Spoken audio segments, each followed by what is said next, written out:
Hello students, so welcome back to our channel and today we will continue our chapter, the last chapter of this book, Vistas. तो first chapter इसके दो parts थे, दो stories थी इसमें। तो first story में था cutting off my long hair with काला सा, ठीक है। तो अब सेकंड है, इंडियन स्टोरी है, we are too human beings. तो बामा है जो कि एक हम बोल सकते हैं अनटचेबिलिटी, जो हमारे इंडिया में काफ़ी ज़्यादा जो थी वो फैली हुई थी, उसकी शिकार हुई। So let's start. Page number is 96। Okay, we are too are human beings by Bama. When I was studying in the third class, I had not yet heard people speak openly of untouchability. तो कहते जब मैं third class में थी तो मैंने लोगों को कभी भी ओपनली बात करते नहीं सुना था अनटचेबिलिटी मतलब कि छुआछूत के बारे में। But I had already seen, felt, experienced and been humiliated by what it is. लेकिन मैंने जो है उसको देखा, महसूस किया, एक्सपीरियंस किया और इनकी देखा कि कितना ज़्यादा ह्यूमिलिएटेड ये सब कुछ होता है, मतलब कि कितना ज़्यादा दर्दनाक ये सारी की सारी जो है वो अपमानित एक तरह से सारी चीज़ें होती हैं। I was walking home from school one day, an old bag hanging from my shoulder. तो मैं एक दिन स्कूल से के बाद जो है वो घर जा रही थी, एक पुराना सा बैग मेरे कंधों पर था टंगा हुआ। It was actually possible to walk the distance in 10 minutes.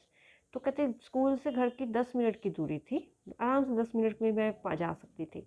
But usually it would take me 30 minutes at the very least to reach home. लेकिन कम से कम मैं 30 मिनट में जो है वो अपने घर पहुंचती थी। 10 मिनट का रास्ता 30 मिनट में, बच्चे ऐसे होते ही हैं। It would take me from half an hour to an hour to dabbled along watching all the fun and games that were going on, all the entertaining novelties and oddities in is the streets, the shops and the bazaar. तो क्या होता था कि 30 minute में जब मैं जाती थी तो मैं जहाँ जिस जिस जगह से जाती थी वहाँ रुक रुक कर जो है वहाँ पर क्या हो रहा है उसको महसूस करती थी। वो सारी की सारी चीज़ें मुझे काफ़ी ज़्यादा एंटरटेनिंग जो थी वो लगती थी। गलियों में क्या हो रहा है, बाज़ार में क्या हो रहा है, हर जगह जो भी जो है मैं वो देखते हुए, हर जगह को देखते हुए, गली नुक्कड़ को देखते हुए, बाज़ार को, दुकानों को देखते हुए बढ़ती थी आगे। The performing monkey, the snake which the snake charmer kept in its box and displayed from time to time, the cyclist who had not got off his bike for 3 days and who kept pedaling as hard as he could from break of day. तो कहते कि मैं देख रही थी ऐसे मदारी जो है वो अपने मंकी को नचा रहा है, एक स्नेक चार्मर जो है इनकी अब सपेरा जो है वो अब स्नेक को जो है एक बॉक्स में डाल रहा है, बार बार बार बार उसको बाहर निकाल कर दिखा रहा है। एक मेला जैसे लगता है ना, तो ऐसे पुराने ज़माने में गाँव में होते थे ऐसे। एक साइकिलिस्ट जो है वो परफॉर्म कर रहा है और 3 दिन से कंटिन्यूसली वो जो है साइकिल चला रहा है, मतलब कि अपनी कंटिन्यूसली 3 दिन से उतरा ही नहीं है अपनी साइकिल से। और जितना ज़्यादा वो जो है पैडलिंग कर रहा है बड़ी मुश्किल के साथ कि उसके दिन जब तक ढलता नहीं है तब तक वो जो है उसको पैडलिंग करता जाएगा। The rupee notes that were pinned on to his shirt to spur him on. तो रुपए का नोट जो है वो जो है वहाँ पर लगा हुआ है कि उसकी शर्ट के, और किसी को करेज है तो वो उसकी शर्ट से उतारे, मतलब किसी में साहस है। द स्पिनिंग व्हील, कोई चरखा चला रहा है। द मारियाटा टेम्पल, के टेम्पल जो उसके घर के रास्ते में आता था, मैरियाटा टेम्पल, वो। The huge bell hanging over there, और बड़ी सी बेल वहाँ पर बज रही है। The Pongal offerings being cooked in front of the temple, और पोंगल जब त्यौहार आ रहा है, फेस्टिवल, तो पोंगल जो है वहाँ पर जो है आते आते पोंगल में जो मंदिर में चढ़ावा चढ़ना है उसकी तैयारियाँ हो रही हैं, मतलब प्रसाद बन रहा है। The dried fish stall by the statue of Gandhi, तो गांधी के स्टैचू के पास जो है वो सूखी हुई मछलियाँ पड़ी हैं। द स्वीट स्टॉल, मिठाइयों के स्टॉल लगे हैं। The stall selling fried snacks, कोई फ्राइड स्नैक्स बेच रहा है। तो उसके साथ ही जो दूसरी शॉप्स हैं वहाँ पर भी कुछ ना कुछ जो है वो लगा हुआ है।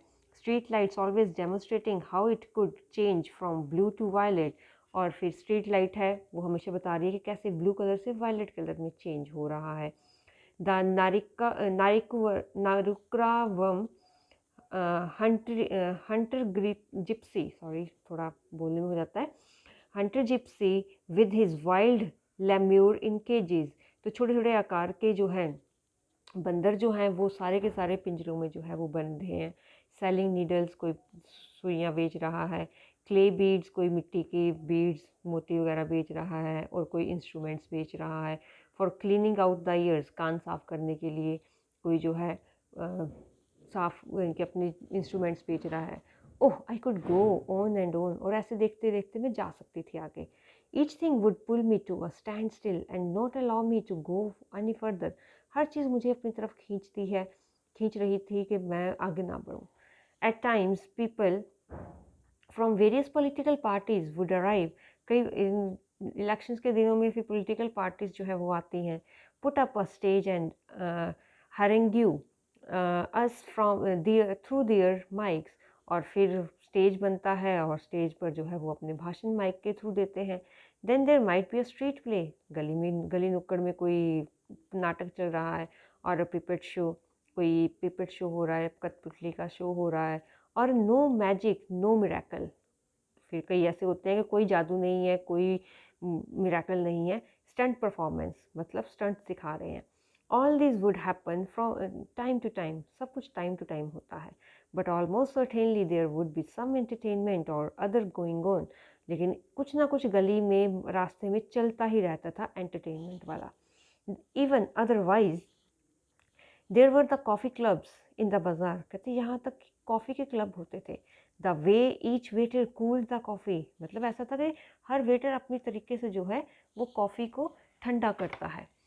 Lifting a tumbler high up and pouring its contents into a tumbler held in his other hand।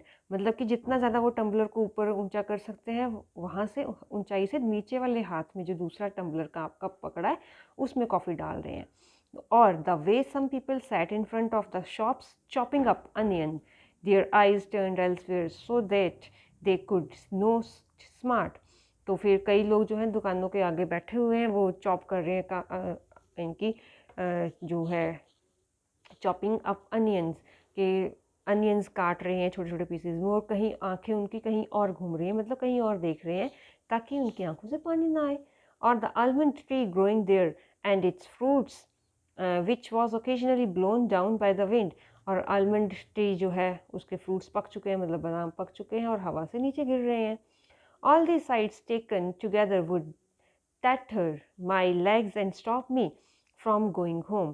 तो ये सारे दृश्य जो है वो मुझे ऐसा लगता था मेरी टांगों में रस्सी बांधते हैं और मैं घर जाने से रुक जाती थी।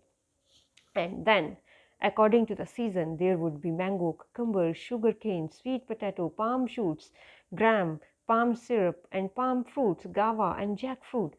तो फिर अब सीज़न के अकॉर्डिंग फ्रूट्स के ट्रीज भी जो आते थे, मैंगो थे, कुकुम्बर, शुगर केन, अलग अलग गावा, पाम फ्रूट्स, पाम सिरप, हर तरह के जो है फ्रूट्स वहाँ पर उनको दिखाई देते। Every day I would see people selling sweet and sour fried snacks, paisam, halwa, boiled tamarind seeds and iced lollies। तो हर रोज़ कोई ना कोई जो है लोग वहाँ पर मिठाइयाँ बेच रहे होते, फ्राइड स्नैक्स होते, हलवा होता, इमली होती, मतलब कुछ ना कुछ गली में चलता था। Gazing at all this, one day I came to my street, my bag slung over my shoulder। तो ये सब कुछ देखते हुए एक दिन मैं अपनी गली में आती हूँ और मेरे बैग पर, कंधों पर बैग था मेरा। At the opposite corner, though, a threshing floor had been set up, and the landlord watched the proceedings, seated on a piece of sacking spread over a stone ledge। तो फिर ऐसे ही करते फिर मैं देखती हूँ एक कॉर्नर में, तो वहाँ पर जो है फ्लोर पर जो है वो इनकी दरी वगैरह बिछी हुई थी और लैंडलॉर्ड जो था, जमींदार जो था, वो सब कुछ वहाँ पर काम देख रहा था। वो आराम से जो है अपनी टांगे बिछा कर जो है एक पत्थर पर जो है बोरी पड़ी हुई थी उस पर आराम से बैठा था। Our people were hard at work driving cattle in pairs round and round. Our people मतलब यहाँ पर कि उसके गली के लोग ना, तो जो थे वो हार्ड वर्क कर रहे थे। कोई कैटल के मतलब जानवरों को इधर लेके जा रहा था, गोल गोल घूम रहा था।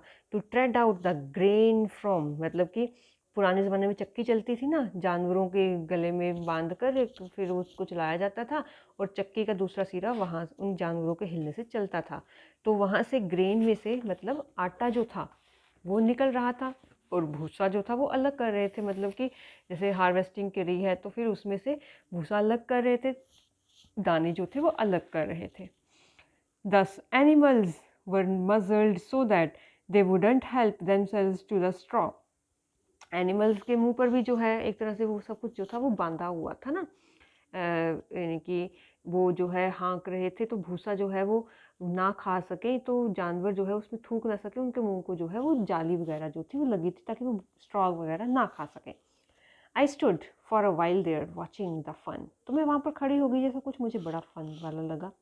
Just then an elder of our street came along from the direction of the bazaar.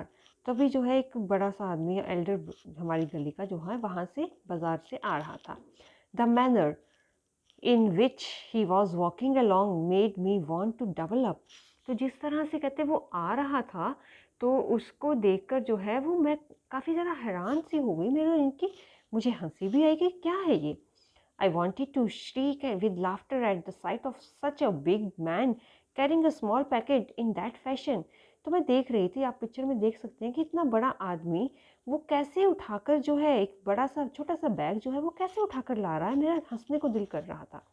I guessed there was something like vada or green banana bhaji in the packet because the wrapping paper was stained with oil. तो मैं guess कर लिया था मैंने कि उस packet में जो है या तो वड़ा है या फिर कोई हरे बनाना की जो है वो सब्जी है, भाजी है, क्योंकि उसका जो कवर था जो जिसमें वो लपेटा हुआ था खाने का सामान वो तेल के दाग लगे थे। ही केम along holding out the packet bye it's ring, तो जो रस्सी ऐसे बंधी हुई थी उसके साथ उसने बैग जो था वो उठाया था, विदाउट टचिंग इट, उसको टच नहीं कर रहा था।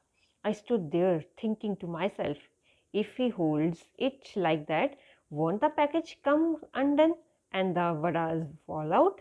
तो मैं अपने आप यही सोच रही थी कि अगर उस पैकेट वो ऐसे पकड़ेगा तो वो फट नहीं जाएगा लिफाफा, वो यानी कि जिसमें उसने पैकेट पकड़ा हुआ है वो फट जाएगा और वड़ा नीचे गिर जाएंगे।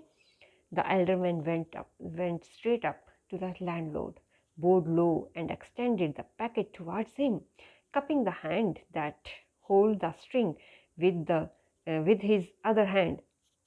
तो वो बड़ा आदमी जो है, बुजुर्ग जो है, वो सीधा जमींदार के पास जाता है और उसको झुककर जो है उसको बो करता है, उसको एक तरह से अभिनंदन करता है और पैकेट जो है वो उसकी तरफ पकड़ा देता है इस तरह से कि उसके दूसरा हाथ जो है वो इनकी उसके हाथ उसको टच ना कर सके। The landlord open the parcel and begin to eat the vadais. तो फिर जो है वो वड़ा का पैकेट जो है वो लैंडलॉर्ड खोलता है और उसको खाना शुरू करता है। After I had watched all this at last I went home. ये सब कुछ देखा फिर मैं चली गई घर। My elder brother was there, मेरा बड़ा भाई वहाँ पर था। I told him the story in all its coming detail. तो जैसे जैसे मुझे वो मजाकिया सी स्टोरी लगी मैंने सारी अपने भाई को जाकर वो बता दी। तो उसके बाद जो है फिर मेरा भाई क्या मुझसे कहता है, इनकी तमिल वगैरह की है ना, तो वहाँ पर साउथ इंडिया में ना बड़े भाई को अन्ना कहते हैं। तो फिर मैंने बताया कुछ सारा कि कैसे हुआ। I fell about with laughter at the memory of a big man. तो मैं अपने भाई को बताते हुए ना वो जैसे मुझे आदमी याद आया ना मैं हंस पड़ी। तो फिर उसके बाद जो है मेरा भाई बोल देख रहा था and an elder at that making such a game out of carrying the parcel. तो मैं बता रही थी कि वो कैसे गेम सी मेरे को लगी, कैसे वो पार्सल उठाकर लाया। But Anna was not amuse, लेकिन अन्ना जो था वो हैरान नहीं थे। Anna told me the man wasn't being funny when he carried the package like that. तो अन्ना ने मुझे बताया कोई वो आदमी जो था वो फनी नहीं था जब वो पैकेट ऐसे उठाकर ला रहा था। He said everybody believed that they were upper caste and therefore must not touch us. तो फिर उसने बताया कि ये सारे लोग जो हैं वो सोचते हैं हम ऊंची जाति के हैं और हम लोग उनको टच नहीं कर सकते। If they did, they would be polluted. अगर हम उन ऊंची जाति वालों को टच कर देंगे तो वो गंदे हो जाएंगे। That's why he had to carry the package by its string. तो इसलिए उसने वो पैकेट जो था उसकी रस्सियों से उठाया, उसकी डोरी से उठाया। रस्सी बोलो, डोरी बोलो। When I heard this, I didn't want to laugh anymore and I felt terribly sad. तो कहते जब मैंने ये सब कुछ सुना मुझे हंसने को दिल नहीं कर रहा था, मैं बहुत ही ज़्यादा उदास हो गई। How could they believe that it was disgusting if one of us held that package in his hands, even though the vada had been wrapped first in a banana leaf and then parceled in paper. तो मैं ये देख रही थी कि कितनी बुरी बात है कि कैसे जो है हमारे हाथ लगाने से वो बड़ा जो है वो इनकी खराब हो जाएंगे। How could they believe that it was disgusting. कितनी गंदी बात है कि पैकेट को, हमारे हाथ पैकेट को लगे हैं और हमारे हाथ के पैकेट से वो उठा रहे हैं और वड़ा जो है वो उसमें रैप है, तो हम उस पार्सल को नहीं टच कर सकते। तो ये कितनी गंदी बात है, बुरी बात है। I felt so provoked and angry that I wanted to touch those wretched vadas myself straightway. मतलब मैं इतनी ज़्यादा कहते गुस्से में आ गई और मैं इतनी ज़्यादा उत्तेजित हो गई कि मैं चाहती थी कि मैं वड़ा खुद जाके अभी टच कर दूँ। Why should we have to fetch and carry for these people? I wondered. तो मैं हैरान हो रही थी कि हम क्यों इन लोगों के लिए काम करें, इन लोगों का सामान लेके आए।